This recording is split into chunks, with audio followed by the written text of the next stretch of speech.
tudo bem? Estou aqui para gravar mais um vídeo de atualidades, um vídeo de geopolítica, mostrando o Brasil no cenário internacional. E no cenário internacional entende-se, que nós estamos passando por uma época onde o neoliberalismo é muito forte no mundo.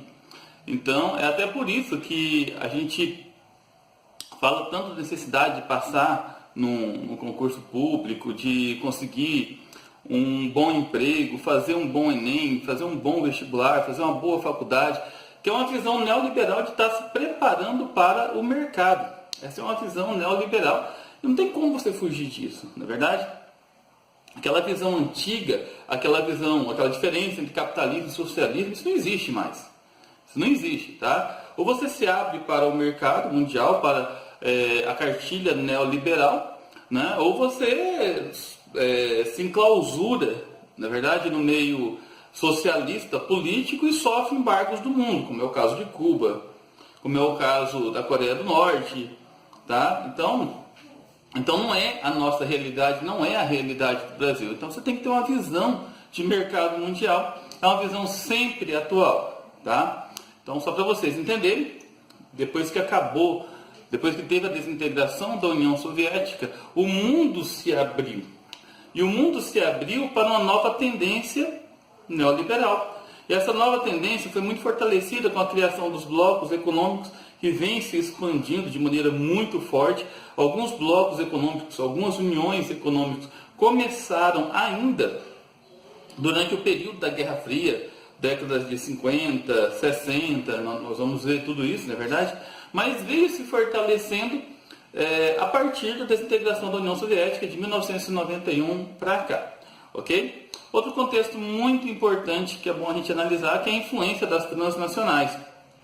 Então, para o concurso específico aqui do estado de Mato Grosso, pode ser que não caia sobre isso, a não ser que seja para a área específica, na verdade, de geografia e história. Mas é importante você entender alguns contextos. Então, nessa aula eu não vou trabalhar com exercícios, tá? Vai ter o próximo vídeo que eu vou trabalhar só com análise e interpretação de questões. Então, nesse vídeo a gente vai trabalhar o contexto do conteúdo, tudo bem? Então, vamos lá, eu vou partir para os slides, ok? Liguei aqui o computador, tá? Vamos lá, 3, 2, 1, partindo para os slides, ok? Então, a partir de agora a gente vai estudar o Brasil e a globalização, e com ênfase nos blocos econômicos, e a ênfase mais forte para a gente vai ser o Mercosul, tudo bem? Ok, vamos lá. Tá. Bom, primeiro, bloco econômico é um grupo de países com interesse mútuo de crescimento econômico, em alguns casos, estende-se também a integração social desses países. Então, é um grupo de países que tem interesses econômicos em comuns, tá? E você vai perceber que tem estágios, ok? Então, de uma maneira geral, só para a gente poder entender. O primeiro bloco econômico surgiu em 1952, o CECA, a Comunidade Europeia do Carvão e do Aço, evoluiu hoje, é a União Europeia, tá? Então, começou lá atrás, em 1952. Bom, esses blocos econômicos, eles são definidos em 4 estágios ou tipos de blocos econômicos. Bom, o primeiro estágio é a área de livre comércio. Baseia-se na isenção de impostos e na desburocratização das importações. Era nessa área que estava o Mercosul quando surgiu em 1991, tá bom?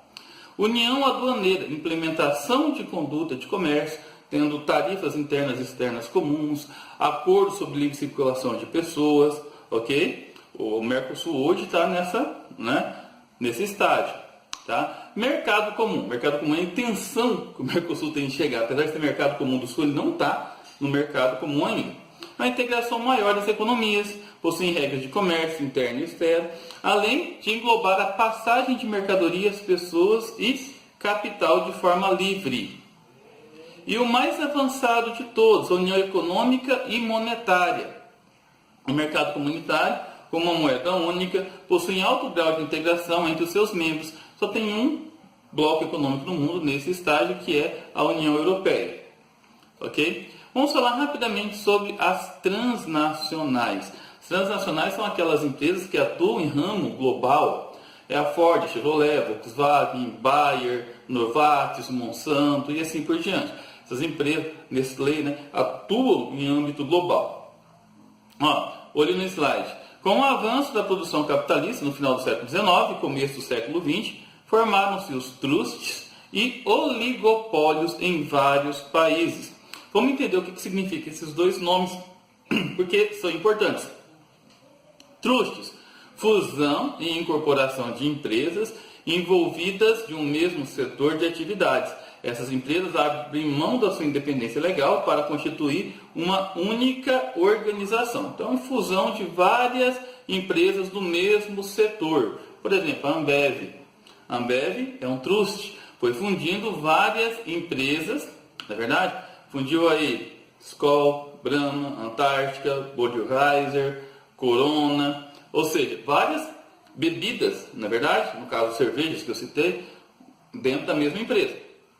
Oligopólios é um sistema que faz parte da economia política que caracteriza um mercado onde existem poucos vendedores para muitos compradores, tá? Então, é um termo muito utilizado dentro do sistema geopolítico para definir esse contexto do poder, tá? Então, é diferente de monopólio. Um mantém o poder sozinho. O oligopólio tem várias pessoas, tá? Para poder vender, ok? Continuando, pessoal, conceitos importantes. Isso aqui é importante, presta atenção, porque isso vive caindo e as pessoas não conhecem esse conceito. Cartel, acordo entre empresas do mesmo ramo para fixar preços semelhantes, acabando com a concorrência. Isso é muito ruim para o consumidor. É muito comum nos postos de combustível, eles se unem e resolvem cobrar um preço único para o combustível, para a gasolina, para o álcool. Isso é formação de cartel, é ilegal, ok? Trust, fusão de empresas para controlar determinada área econômica, tá? Os trusts geram monopólios e oligopólios. Então, o trust é quando uma empresa vai adquirindo outras empresas, vai adquirir tudo do mesmo ramo, tá? Então, não pode ter monopólio. Não pode ter uma cervejaria só que venda todas as cervejas do país. Não. Tá? Mas tem 2, 3 grandes, megas empresas que vendem as mais famosas, tá? Então, esses 2, 3 são oligopólios. Uma sozinha, monopólio. Ok? A fusão de várias empresas do mesmo setor, trust.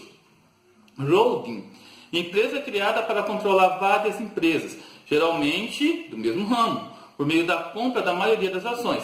Então, o holding, pessoal, não necessariamente precisa ser do mesmo ramo. É uma empresa que gerencia. Tá? Então, ela vai comprando a maior parte das ações de outras empresas.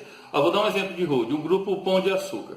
O Grupo Pão de Açúcar adquiriu, no começo era só mercados, confeitaria, começou com uma pequena confeitaria, né, no interior do Rio de Janeiro, na década de 1950, né? Se não me engano, o pai do Abílio Diniz, que era o proprietário, hoje abarcou aí Casas Bahias, Ponto Frio, tem mercados, atacadões, né? Mercados atacadistas, ou seja, tem vários ramos. E é controlado por esse grupo que é o Pão de Açúcar, ok? Dumping é a prática de baixar o preço do seu produto até quebrar a concorrência e depois voltar ao preço normal. Então, formação de dumping é uma prática ilegal, tá? É o seguinte, uma grande empresa lança um produto no mercado, uma empresa extremamente capitalizada, e baixa o preço. Quando ela baixa o preço, ela vai quebrando a concorrência, ou seja, aquelas empresas menores que não conseguem fazer a mesma coisa, não conseguem baixar o preço da mesma forma, tá? Então, aqui exemplos, né, de holding, trust e cartel. Já comentei com vocês, então vamos passar. Mais exemplos, né, de grandes empresas a níveis, ó, exemplo da Nestlé, da Kraft, da Coca-Cola, né, do Kellogg's, da PepsiCo e assim por diante. Johnson & Johnson, tá? Então, são empresas que englobaram várias outras. Isso é muito comum nessa nossa nova política neoliberal, ok? Olha só. Ainda falando sobre as transnacionais. Ó, a instalação de filiais em vários lugares pelo mundo. Tá? Então, elas instalam em vários lugares pelo mundo. Qual que é a intenção dessa instalação? Ó, mercado consumidor, matéria-prima abundante e barata, mão de obra barata ou qualificada, ou pode ser os dois, barata e qualificada, leis ambientais brandas, isenção de impostos, entre outros fatores. Tudo isso é interessante para as grandes transnacionais. Então elas vão lá porque elas têm um objetivo específico, ok?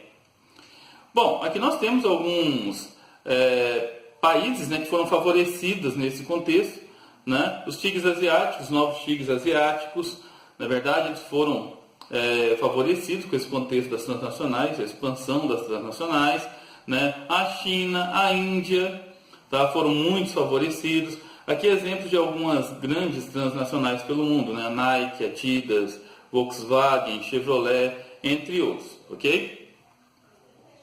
Bom, em suma, as corporações transnacionais tornaram-se verdadeiros impérios econômicos, com volumes gigantescos de vendas e lucros resultantes, gerando situações em que esse volume é superior ao PIB de muitos países. Trabalhei num artigo certa vez que o lucro obtido pela Volkswagen é superior a boa parte dos países africanos. Olha só, entendeu? Uma única empresa, né, tem um lucro superior ao PIB de muitos países.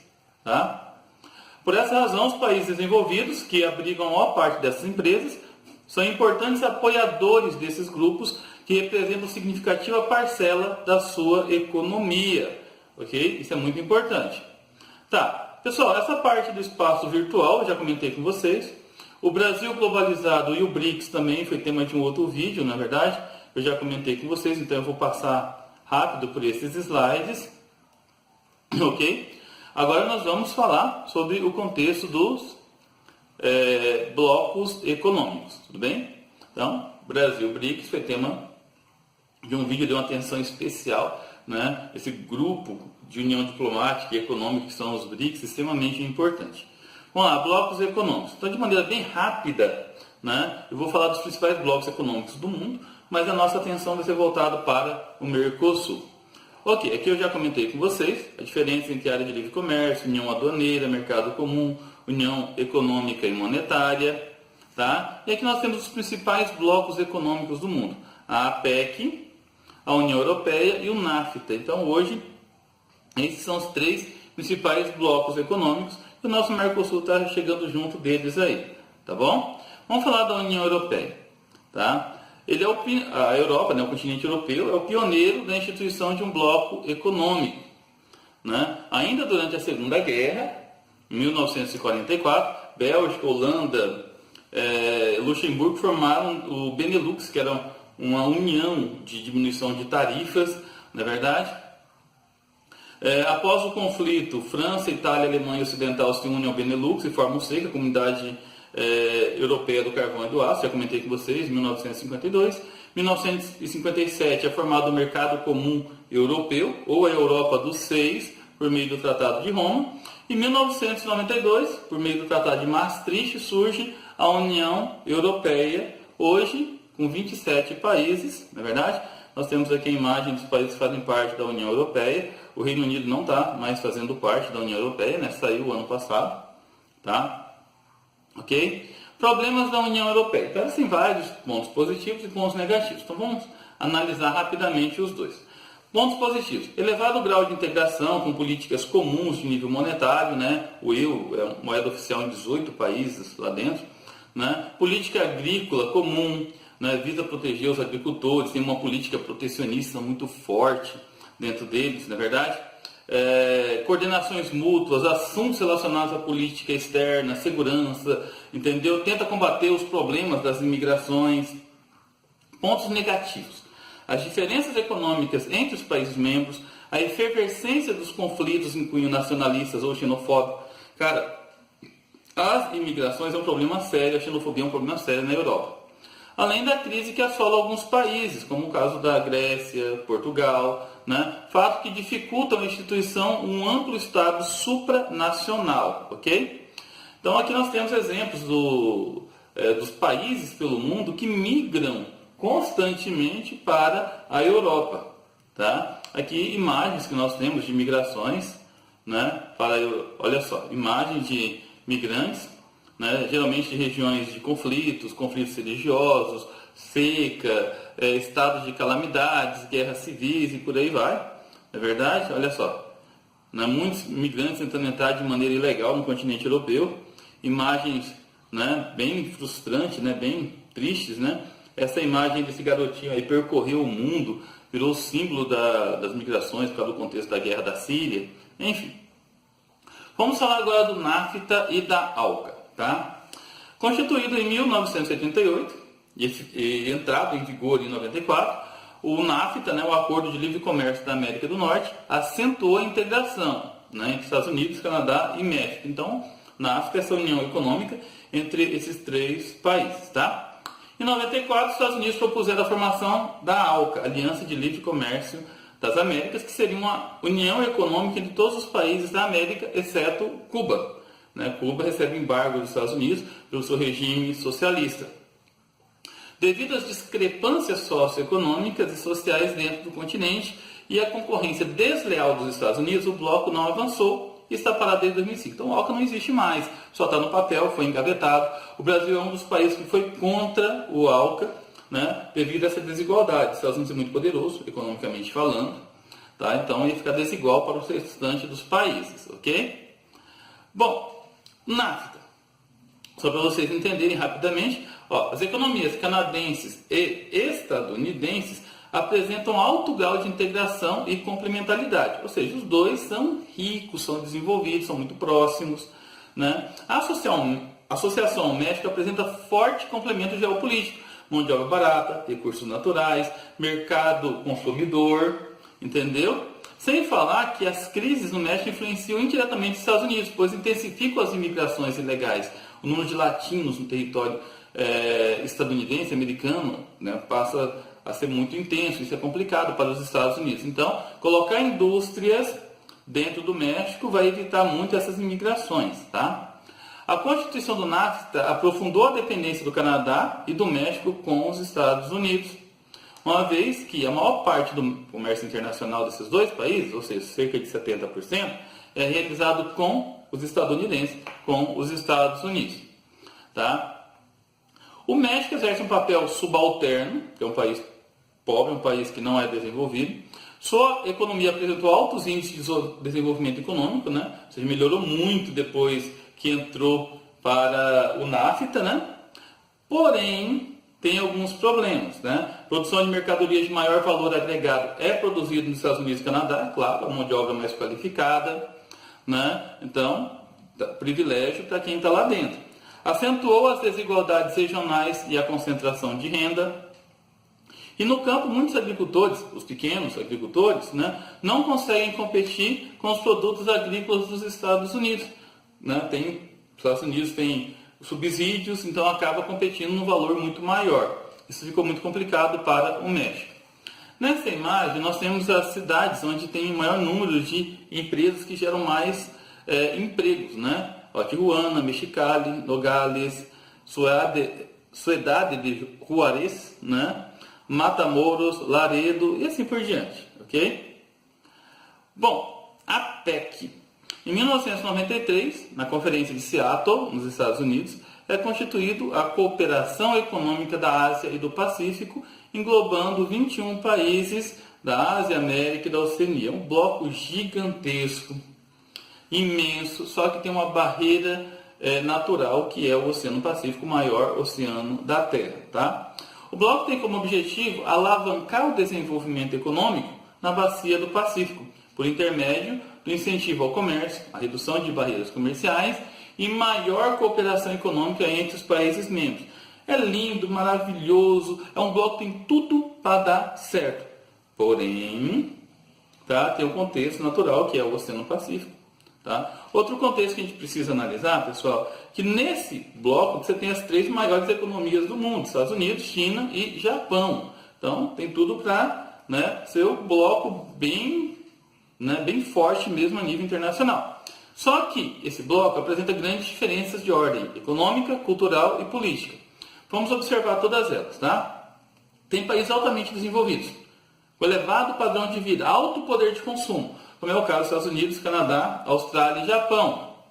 Mas também tem países subdesenvolvidos e emergentes, como a China, México, Papua Nova Guiné, Peru, ok? Tais diferenças, tanto econômicas como sociais, podem emperrar, podem atrasar as negociações comerciais porque é desigual, né? A estrutura econômica dos Estados Unidos e do Japão é diferente de Papua Nova Guiné e do Peru, ok? Apesar da maioria dos países serem asiáticos, os Estados Unidos levam grande vantagem, porque é a nação mais rica, mais industrializada, fornece tecnologia e absorve matéria-prima que tem pouco valor agregado. Ok? Então, nessa imagem aqui, nós temos os países que fazem parte da APEC. Ok? Bom, esse aqui é o símbolo da APEC. Vamos agora falar da nossa América Latina. Chegamos no ponto principal da nossa aula, né? Então, olha só. A América Latina começou a se integrar, investir em grupos regionais a partir de 1960. Então, ela começou com a ALAC, Associação Latino-Americana de Livre Comércio. Depois foi substituído pela ALADI, Associação Latino-Americana de Desenvolvimento e Integração. Na verdade, isso em 1980, com sede no Uruguai. Pacto Andino, né, criado pelo Acordo de Cartagena, em 1969.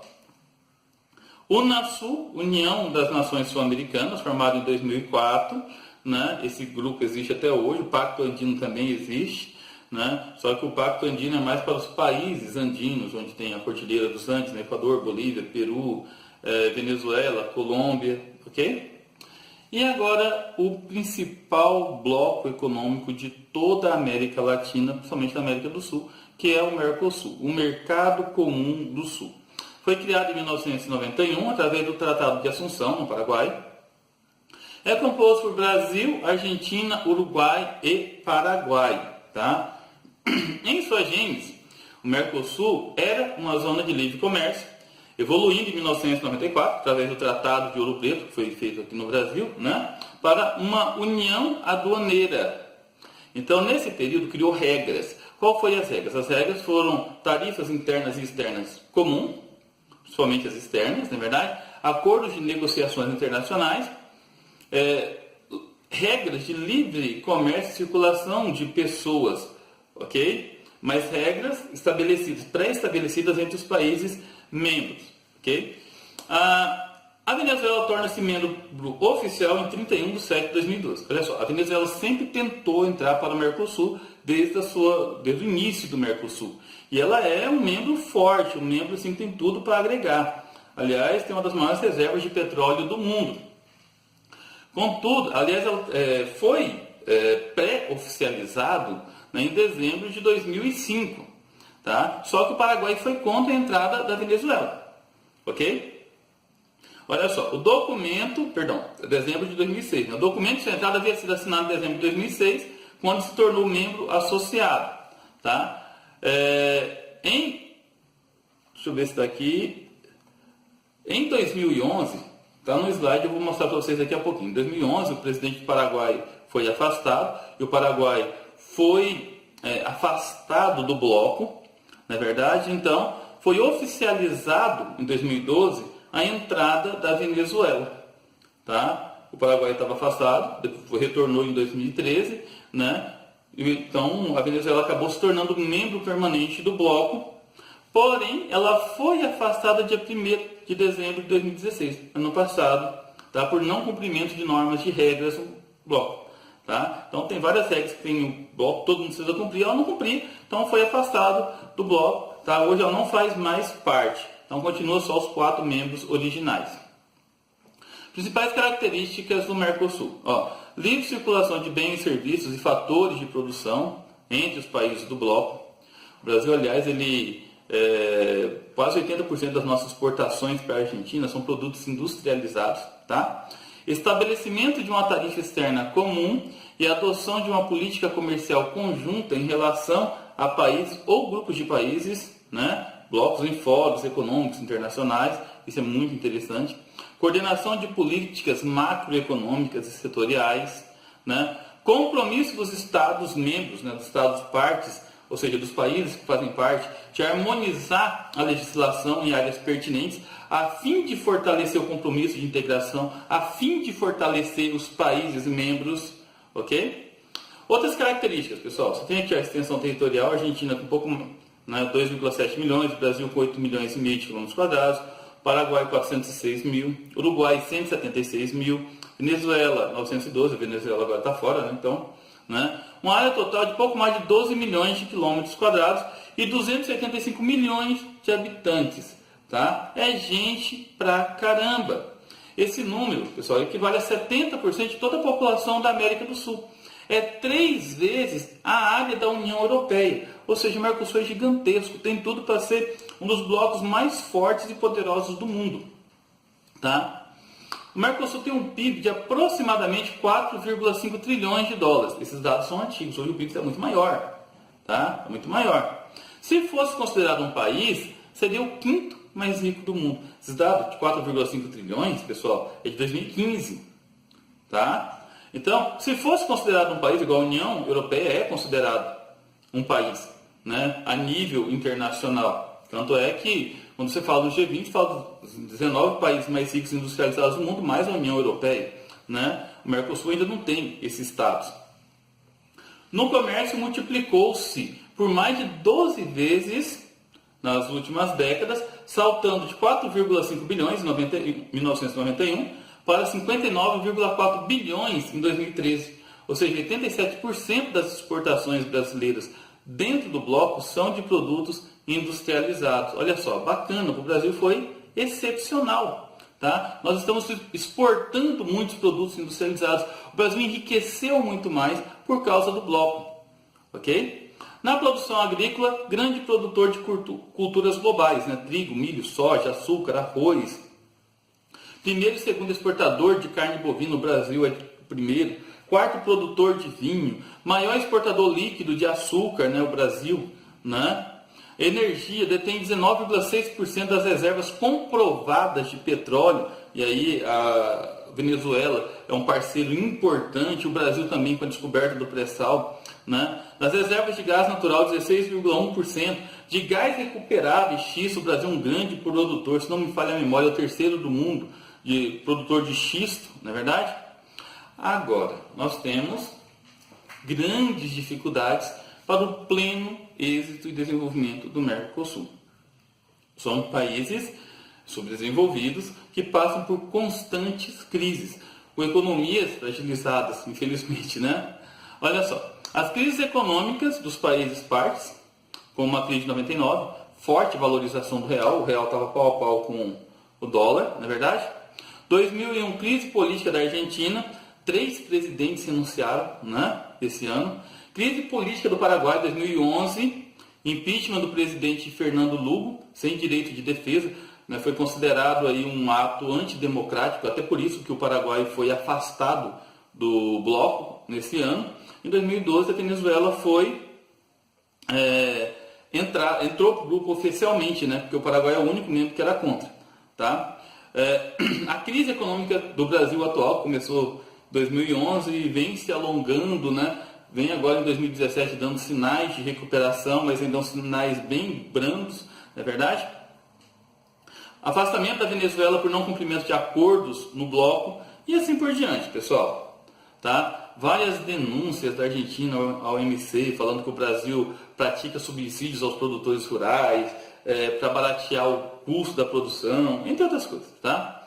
Então aqui nós temos os membros, ok? Nós temos aqui os membros, né? Só lembrando que a Venezuela foi afastada, ok? Nós temos aqui os países associados, ó, Chile, Peru, Bolívia, Colômbia, Equador, né? O México é um país observador, mas ainda não faz parte do bloco, ainda não se associou ao bloco. Os países associados, eles têm direito aos mesmos benefícios dos membros plenos, porém eles não podem opinar ou dar sugestões ou votar, ok?